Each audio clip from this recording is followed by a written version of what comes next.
The year was 2008. In a closed-door meeting in Florida, a high-ranking federal prosecutor named Alexander Acosta was preparing to bring down the hammer on Jeffrey Epstein. He had a 53-page indictment ready. He had dozens of victims willing to testify. He had enough evidence to put Epstein behind bars for the rest of his natural life. But then, the phone rang. It was a call from the above. A call that didn't follow the rules of the American justice system. Acosta was told, in no uncertain terms, to back off. He was told that the case needed to be settled with a non-prosecution agreement, a legal slap on the wrist. When he asked why, the response was a sentence that would later haunt the history books. Epstein belongs to intelligence. He is above your pay grade. This was the moment the world's mask slipped. This was the moment we realized that Jeffrey Epstein wasn't just a wealthy predator, he was a protected asset. Welcome back to Mystery in the Dark.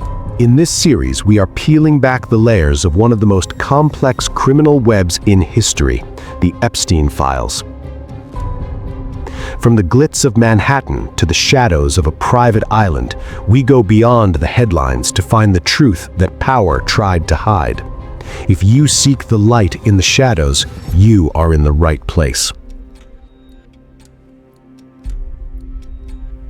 At the end of our last episode, we asked the burning questions. How did he get away with it for so long? Who was really funding the island?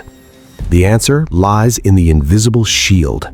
In the world of espionage, an asset is someone who can operate in the gray zones where official agents cannot go. Epstein provided the world's intelligence agencies, Mossad, the CIA, and MI6, with something more valuable than gold: geopolitical leverage. Think about it. Why would a man build a 70-acre surveillance fortress in the Caribbean? It wasn't just for his own sick entertainment, it was a factory for secrets. By inviting the world's most powerful men, presidents, royalty, and billionaire CEOs, to an island where every wall had ears and every mirror had eyes, Epstein was harvesting compromat. This is a Russian term for compromising material.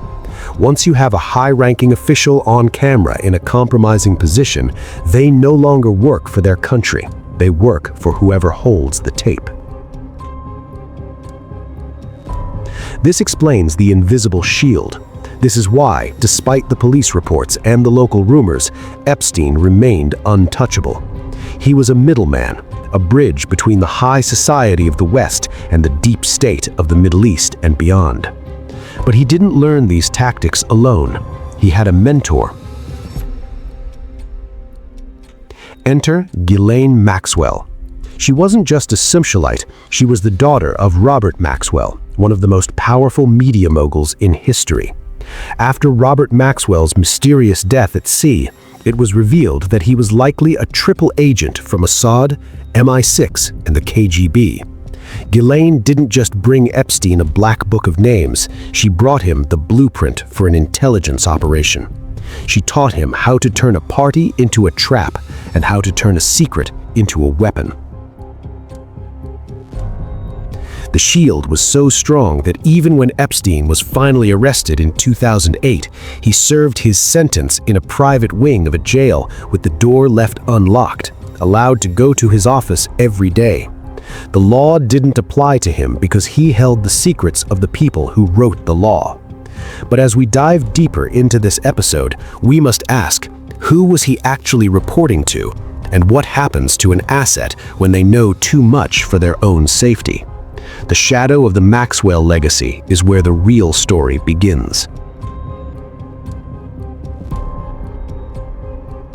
To understand the man Jeffrey Epstein became, you must first understand the woman who stood by his side for 30 years, Ghislaine Maxwell.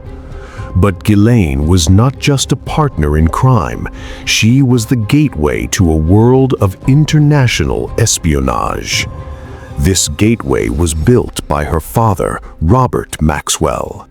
In the 1980s, Robert Maxwell was one of the most powerful men on the planet, a media tycoon who owned the Daily Mirror and Macmillan Publishers. But behind the facade of a billionaire businessman, Robert Maxwell lived a triple life. When Robert Maxwell died mysteriously in 1991, his body found floating in the Atlantic Ocean near the Canary Islands, the world was shocked. The official cause was an accident, but the truth that emerged later was far more chilling. Maxwell was a high-level asset for the Israeli intelligence agency, Mossad. Some even claimed he worked for the British MI6 and the Soviet KGB simultaneously. He was a man who traded in information. He sold high-tech software to world governments that purportedly contained backdoors, allowing intelligence agencies to spy on their own allies. This was the Maxwell legacy, using business as a front for the world's most dangerous secrets. After her father's death and the collapse of his empire, Ghislaine Maxwell arrived in New York with very little money, but an invaluable collection of contacts. It was during this time that she met Jeffrey Epstein. At the time, Epstein was a talented but relatively unknown financial fixer. Many investigators believe that Ghislaine didn't just fall in love with Epstein, she recruited him. She took her father's blueprint for intelligence gathering and handed it to a man who had the cold, calculating mind to scale it up. Ghislaine provided Epstein with the one thing money couldn't buy: entry into the highest circles of British and European royalty and the American political elite. She was the one who introduced him to princes, presidents, and prime ministers. But she also brought something darker. She brought the expertise of how to run a honey trap. She understood that the best way to protect an empire was to ensure that your enemies were too compromised to ever attack you. Together, they refined the Maxwell method. They moved from the boardrooms of London to the private mansions of Palm Beach and New York, and eventually to the isolated shores of Little St. James. Every young woman Ghislaine brought into Epstein's circle was more than a victim.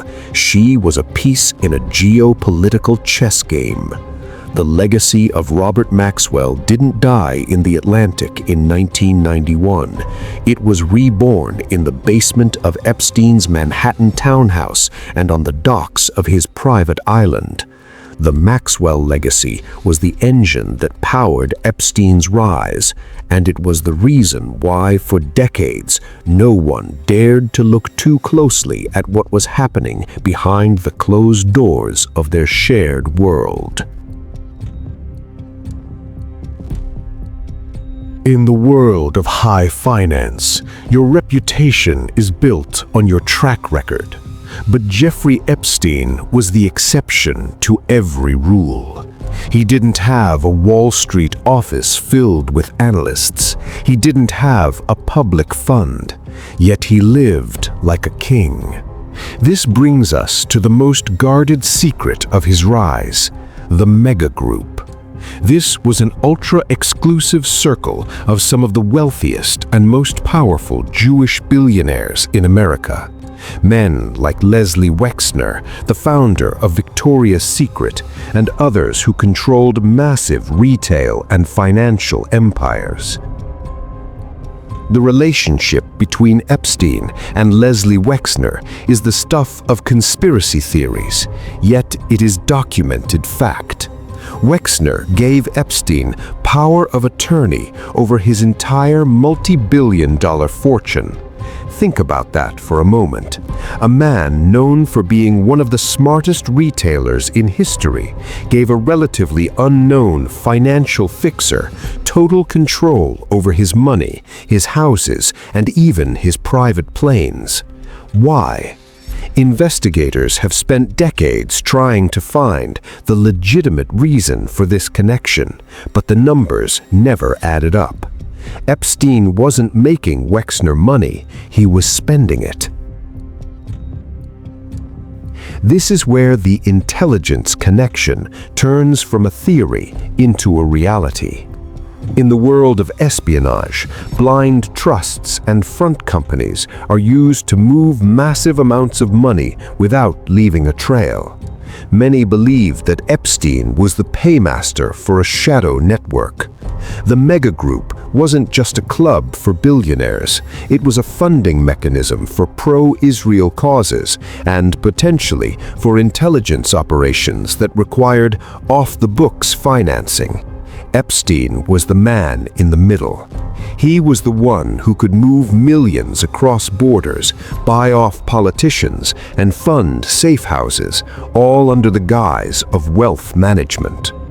If you look at the properties Epstein acquired, the massive Manhattan townhouse, the Palm Beach estate, the New Mexico ranch, most of them were linked back to Wexner or his associates. It was as if Epstein was being gifted a global infrastructure. But in the world of the megagroup, nothing is a gift. Everything is an investment. The investment was in the leverage that Epstein was gathering on Little St. James. The billionaires funded the stage, and Epstein ran the show. The money from the megagroup provided Epstein with the veneer of respectability. It allowed him to sit at the same table as Nobel Prize winners and presidents. After all, if the man who owns Victoria's Secret trusts him with billions, why shouldn't the rest of the world? But the funding was a trap of its own. By becoming the financial custodian of the elite, Epstein ensured that if he ever went down, he would take the fortunes and reputations of the wealthiest men in America with him. The megagroup created a monster, but they also created a shield made of gold, built to protect a man who was doing the dirty work that the billionaires couldn't and the agencies wouldn't do themselves.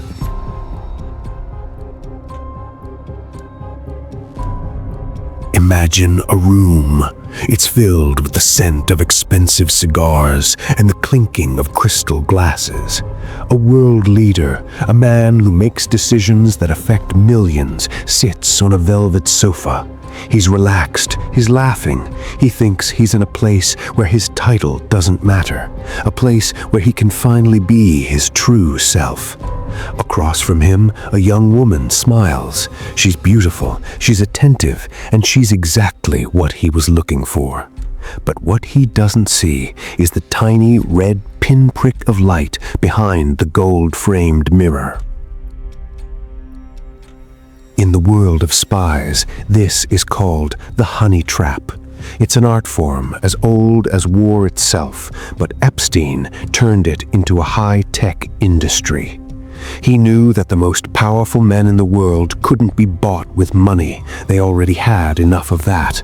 They could only be controlled through their shadows. Every guest villa on Little St. James was a stage set for a performance. As the sun set over the Caribbean, the cameras began to roll. Epstein wasn't just watching for his own pleasure, he was collecting social insurance. He watched as the mask of the great statesman or the brilliant scientist fell away. He recorded the whispers, the touches, and the moments that these men thought would stay on the island forever. But on Little St. James, nothing ever left except in a digital file.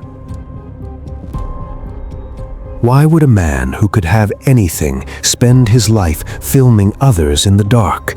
Because a tape is more powerful than a bullet. If you kill a leader, you create a martyr. But if you record a leader in his darkest moment, you create a puppet.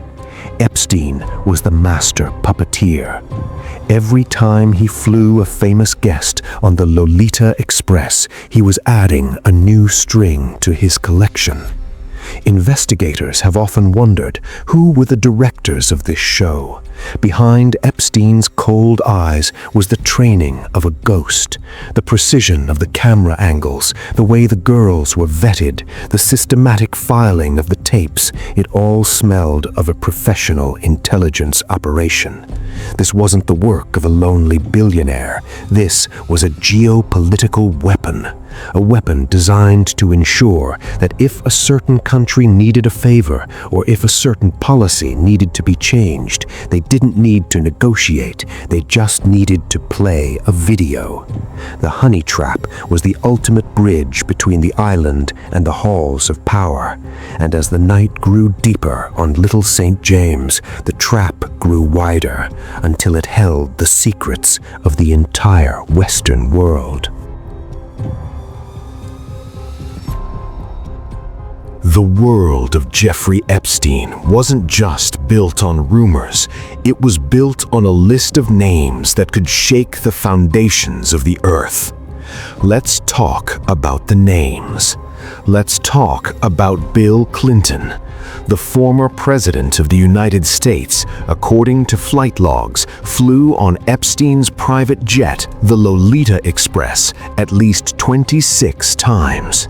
Witnesses at Little St. James described seeing Clinton on the island, a place where no cameras were supposed to be, except for Epstein's hidden lenses. Why would the leader of the free world travel so many times with a man like Epstein? The answer wasn't in the travel, it was in the insurance policy Epstein was building. Then there was Prince Andrew, the Duke of York. In 2001, a photo surfaced that would haunt the British royal family forever. It showed the prince with his arm around a 17-year-old girl named Virginia Giuffre inside Epstein's London townhouse. Behind that photo was a scene of calculated compromise. Reports suggest that Epstein and Ghislaine Maxwell encouraged the prince's behavior, knowing that every moment spent in those private rooms was another link in the chain they held around his neck. When a prince of the United Kingdom is caught in such a web, he no longer just represents the queen, he becomes a tool for those who hold the evidence. Even the world of science wasn't safe. Imagine the world's most brilliant mind, Stephen Hawking, sitting on the beaches of Little St. James in 2006. Photos show Hawking during a visit to the island for a physics conference that Epstein funded. But investigators ask, was it really about physics, or was it about surrounding yourself with the world's elite to ensure that your shield was made of the most untouchable people on planet Earth? From the president of the Harvard University to Nobel Prize winners, Epstein was collecting humans like trophies. This was the science of leverage. If you have the president, the prince, and the world's greatest scientist in your pocket, who can arrest you? Which police officer would dare to knock on the door of a man who can destroy the British monarchy or the American presidency with the press of a play button?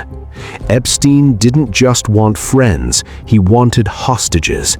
And on the island of Little St. James, the elite of the world had become the prisoners of their own desires, held captive by a man who was recording every heartbeat of their downfall.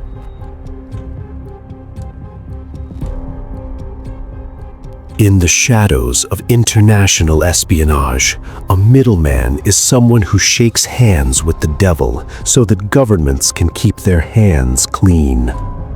Jeffrey Epstein was the ultimate middleman.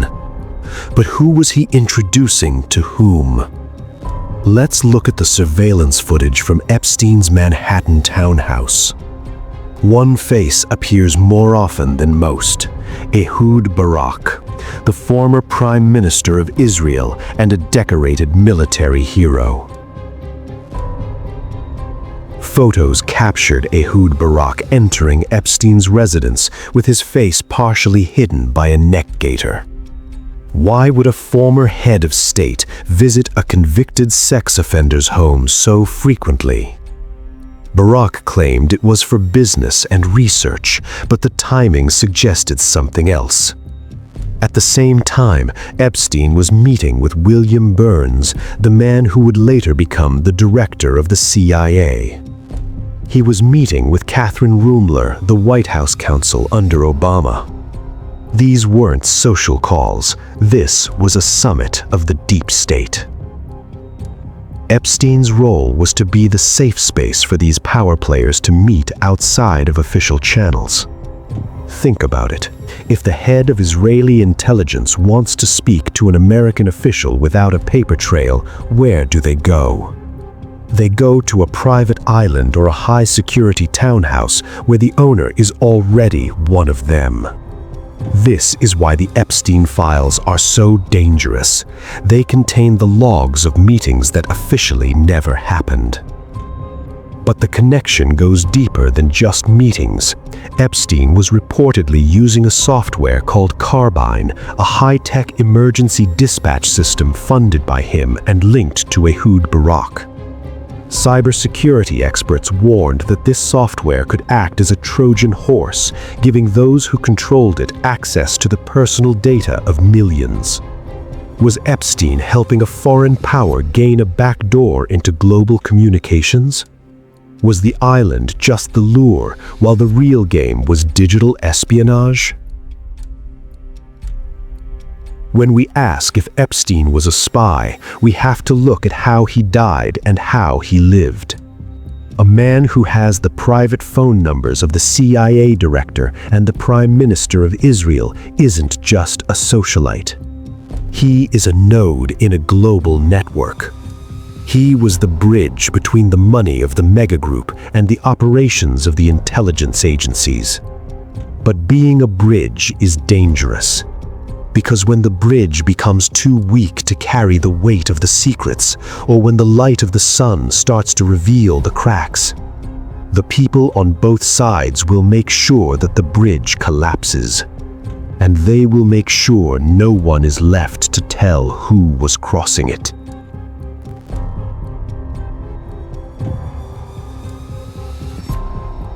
Leave the turquoise waters of the Caribbean behind. Travel thousands of miles into the heart of the American desert to New Mexico. Here, perched on a pedestal of red rock, sits the Zorro Ranch, a 10,000 square foot mansion surrounded by nothing but silence and heat. To the locals, it was just a billionaire's playground, but to Jeffrey Epstein, it was a biological laboratory. This wasn't just a house, it was the birthplace of his most twisted dream, the master race. Inside the walls of Zorro Ranch, the conversations weren't just about money or blackmail, they were about transhumanism. Epstein was obsessed with the idea of improving the human species. He invited world-renowned geneticists and scientists to this desert sanctuary to discuss a plan that sounded like something out of a science fiction nightmare. He wanted to use his New Mexico ranch to impregnate dozens of women at a time. His goal? To spread his own DNA and create a superior generation of humans, all carrying his genetic code. Imagine the scene. A billionaire who believes he is a god, sitting in a desert vault, planning the future of human evolution. He funded research into cryogenics, wanting his own head and penis to be frozen after death so he could be resurrected in the future. But why here? Why New Mexico? Because the desert hides secrets better than the ocean.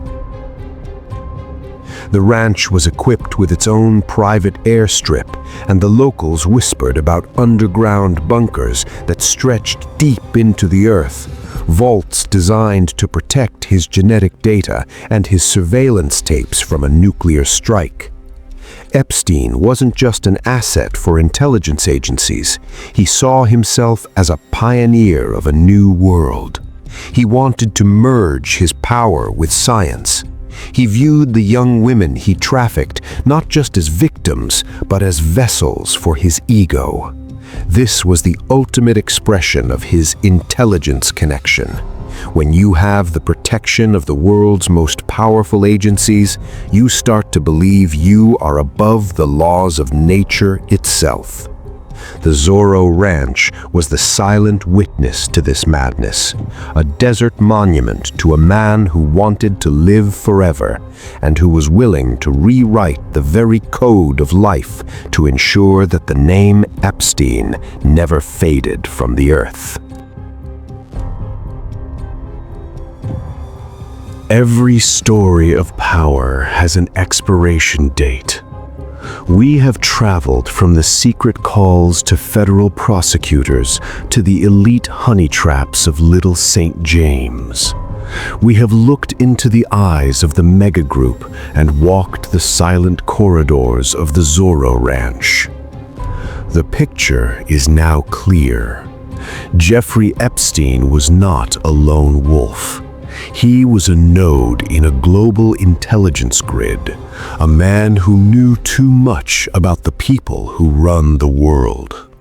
But in the world of shadows, knowledge is a double-edged sword. As long as Epstein was useful, he was protected by the invisible shield we discussed in Chapter 1. But when the spotlight of the world became too bright and the victims' voices grew too loud to ignore, the shield began to crack. An asset who can no longer be protected becomes a liability. And a liability with a library of blackmail tapes is the most dangerous thing in existence. We are left with the ultimate questions that haunt this investigation. If Epstein was an asset for Mossad or the CIA, who was the true architect of the island? If the tapes still exist, who is holding the strings of our leaders today? And the most chilling question of all, did Jeffrey Epstein really die in that cell, or was he just the final secret to be cleaned by the agencies he served? The island of Little St. James is now empty. The Zorro Ranch is silent, but the echoes of what happened there are just beginning to surface. In our next episode, we move away from the spies and the billionaires. We give the floor to the only people who can tell us the raw, unfiltered truth, the ones who survived the nightmare. Join us for Episode 4, The Survivors, where the voices of the victims will finally shatter the silence of the elite. This is Mystery in the Dark.